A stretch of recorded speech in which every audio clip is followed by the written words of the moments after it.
Hello everyone. Today we talk about how to fix the App Store browser. We will go to settings. Then we click on apps.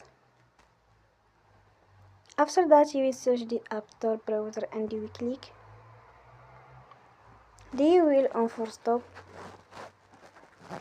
After that you will go to storage. Then we click on clear cache.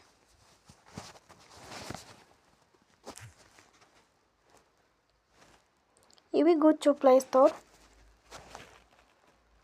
and you will update your app. Don't forget to support us by like and subscribe. See you next time and thank you for watching.